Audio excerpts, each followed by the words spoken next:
राजनीति की नई परिभाषा गढ़ रहे सुदेश। व्यक्तिगत हमलों से बचते हैं, भाजपा के केंद्रीय नेतृत्व से है सीधा संपर्क। 25 साल की उम्र में पहली बार बने विधायक, 8 साल बाद बने डिप्टी सीएम। नमस्कार, आजाद सिपाही के खबर विशेष में आपका स्वागत है। मैं हूं राहुल सिंह।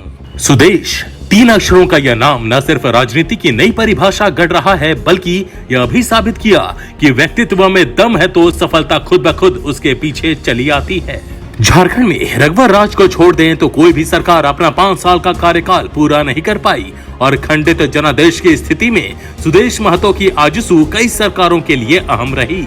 यही वजह है कि झारखंड बनने के बाद से राज्य में बनने वाली अधिकांश सरकारों में सुदेश किंग मेकर की भूमिका में रहे।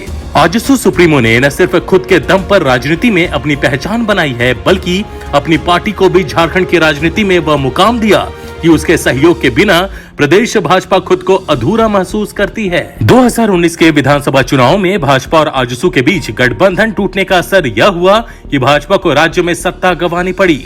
इसके बाद दोनों के रिश्ते न सिर्फ बेहतर हुए हैं, बल्कि बंगाल चुनाव में भाजपा ने आजसू को 1 सीट भी दी है। प्रधानमंत्री नरेंद्र मोदी के साथ मंच साझा करना हो या गृह मंत्री अमित शाह के साथ भाजपा के केंद्रीय नेतृत्व से सीधा संपर्क, एक साथ राज्य से लेकर केंद्र की राजनीति में सुदेश महतो की पैठ बढ़ती चली जा रही है।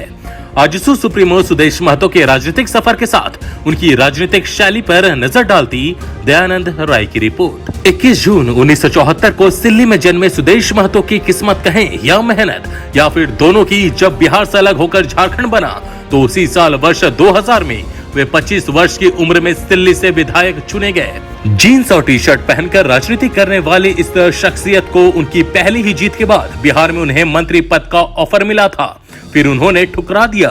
यह उनकी राजनीतिक कुशलता ही कही जाएगी कि पहली बार विधायक चुने जाने के केवल 8 साल बाद वर्ष 2009 में 29 दिसंबर को वे राज्य के डिप्टी सीएम बन गए और अब 47 साल की उम्र में उनकी पार्टी के झारखंड में 2 विधायक और 1 सांसद है। वहीं भाजपा के केंद्रीय नेतृत्व से उनका सीधा संपर्क है। लीग से हटकर राजनीति करते हैं सुदेश। सुदेश महतो की राजनीति की शुरुआत पृथक झारखंड आंदोलन से हुई। इस आंदोलन में उनकी सक्रिय भागीदारी के चलते स्थानीय लोगों के बीच उनकी पैठ गहरी होती गई। अपनी राजनीति के शुरुआती दिनों में ही उन्होंने इस भ्रम को तोड़ दिया कि केवल कुर्ता पजामा ही राजनेताओं का ड्रेस कोड हो सकता है। इसकी जगह उन्होंने जीन्स, टी शर्ट और कैजुअल ड्रेस पहन राजनीति की और इस परंपरा को स्थापित भी किया।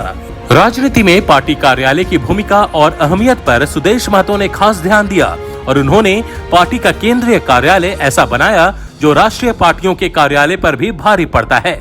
यही नहीं, मुद्दों की उनकी समझ ने भी उनकी पार्टी के साथ उन्हें लोकप्रियता दिलाई।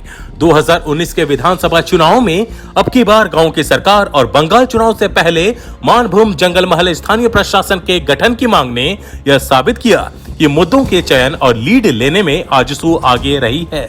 यही नहीं, झारखंड की राजनीति में सुदेश संभवतः पहले ऐसे नेता हैं जिन्होंने व्यक्तिगत हमलों से बचने की राह चुनी, अपने मुद्दे उठाए और अपनी बात कही। झारखंड के नवनिर्माण का मुद्दा उठाया और जनता के सवालों पर राजनीति की। भाजपा की दबाव की राजनीति विफल कर दी। वर्ष 2019 के विधानसभा चुनाव में जब भाजपा ने आजसू को 11 सीटें देकर गठबंधन बरकरार रखने का दबाव बनाया, तो आजसू ने सुदेश महतो के नेतृत्व में न सिर्फ इस दबाव को विफल कर दिया, बल्कि अकेले दम पर 53 सीटों पर चुनाव लड़कर अपनी ताकत दिखाई।